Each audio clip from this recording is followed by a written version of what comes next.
Alright, so it's been 12 hours. It's 9:30 a.m. the next day. And we're going to test and see if we've got yogurt made.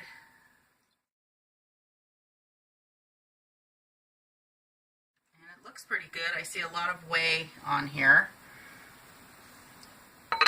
So basically, yeah. So you can see the yogurt is formed. It's pretty thick. And then this is the whey that is basically the byproduct of making the yogurt. When the cultures work, it kind of solidifies the milk fats and solids, and this is what's left, is the whey. And normally I give that to my chickens, so we're going to strain this. And, well, I'm going to take as much of the whey out as I can. Container to put the whey in. And you're just going to strain it out. Get as much of the whey out as you can. Just gently. You don't want to get a lot of the solids out when you're draining as much of the whey as you can. But this has a lot of whey, and if you feel it, it's pretty cool to the touch now. It's not that warm anymore. Alright, so I'm going to do this and we'll come back and I'll show you how to strain this. I just wanted to mention that something could have gone wrong overnight. The culture that I used was over 3 weeks old. It's been a while since I made yogurt, and that was from the last batch of yogurt that I made, which was about 3 weeks ago, maybe a little longer. How do you save the culture? Well, I'm going to do that right now, as soon as I'm done with this. What I'm doing is I'm just getting as much of the first bits of whey out, which is the liquidy part. And as you can see, it's still liquidy, but it's getting whiter, which means I'm getting what could become, yogurt out of it now. So I've done as much as I can with this part. It's about 1.5 cups of whey that I've gotten out so far in this first draining. So what you're going to do is now you can see how thick this is just overnight on its own without doing anything else. And if you like your yogurt to be looser like this, if you're just going to use it for smoothies and stuff like that, you don't have to do this next step. Like I was saying, if you don't like your yogurt to be really super thick or Greek style, which is what I like, and I go almost a step beyond that. But before you do your next part of the straining process, if you're going to do that, you want to save your culture right now for your next batch. And so this small amount, it's a 1/2 pint container of this yogurt starter. That's what we're going to call it. So, there. Now you have what you're going to need for your next batch of yogurt. And like I said, mine works up to apparently 3.5 weeks later. Alright, so then that just goes in the fridge. We're going to continue to strain this yogurt. Now, you can use a bowl with a colander, as long as you have a towel that's good and thick. This is a flour cloth towel. It's what they used to make, or flour sack. It's what they used to make or store flour in a long time ago. I get it at Walmart. It's not very expensive at all, and I have a billion of them. You just want something that is going to hold the yogurt or cheese or whatever you're making, and this is really good for that. Cheesecloth, I don't recommend. It doesn't do a good job. And because we're going to be straining this for several hours to get as much of the whey out as we can, you really need something that's thin enough to let the liquid go through, but what's the thread count, whatever, thick enough that it will not let the cheese go through, or the yogurt. So now I'm just going to pour this in.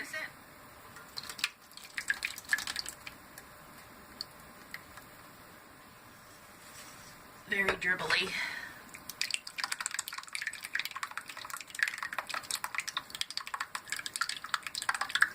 This is definitely not a clean process. Alright.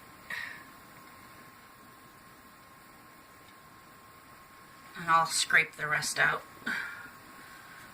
But basically, you're just gonna, you know, and if you like it only a little bit thicker, you can not strain it for as many hours as I do. I like mine really super thick. Like, think Greek-style yogurt, and then think mascarpone cheese or cream cheese. That's how thick I like my yogurt. So I will be losing a lot of the liquid of the whey that could have been, you know, in your smoothies or whatever. That's another good idea for whey. Put it in your smoothies. I feed it to my chickens, or you can put it on your plants, but you have to dilute it because it's really strong and has a lot of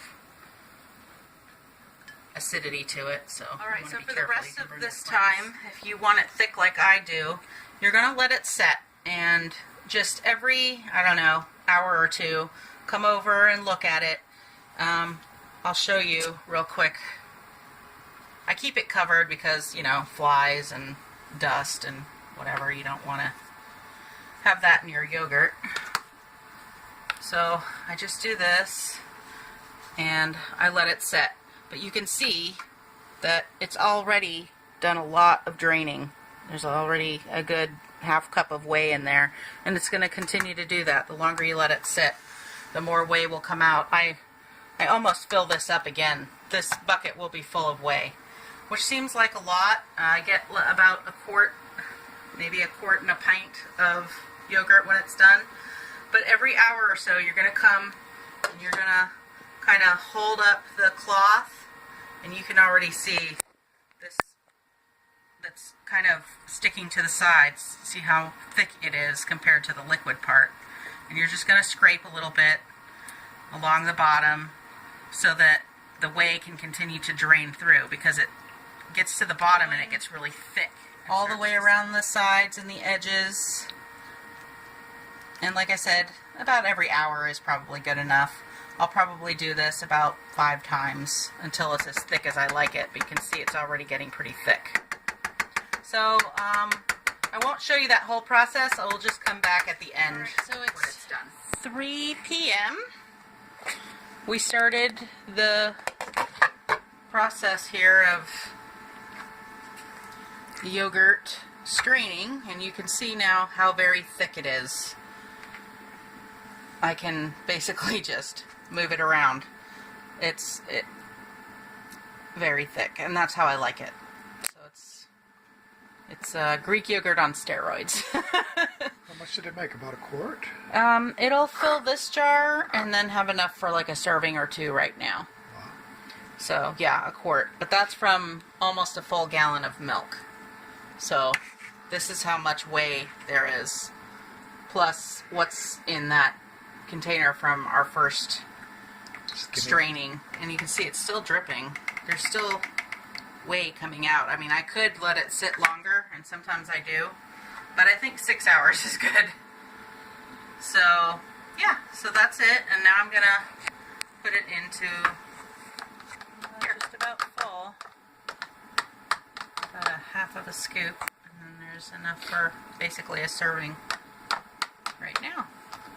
So basically, here's the whey. This is the byproduct of making this much yogurt. So that'll go out to the chickens probably tomorrow. I'm going to make them some scrambled eggs too. And now, do not be afraid to do this. It's very easy.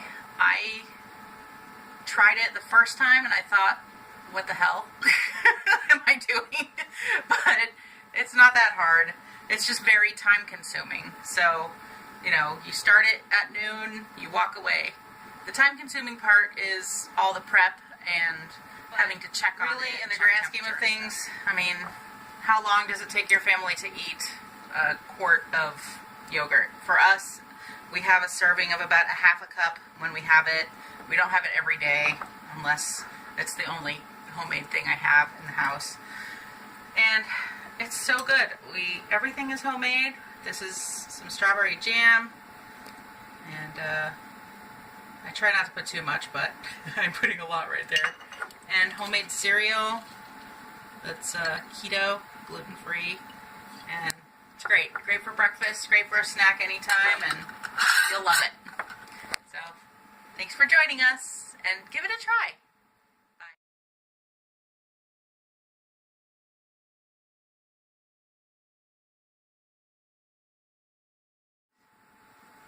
Out of the way, get it? Way, out of the way. Are you filming this? Mm-hmm. Oh boy.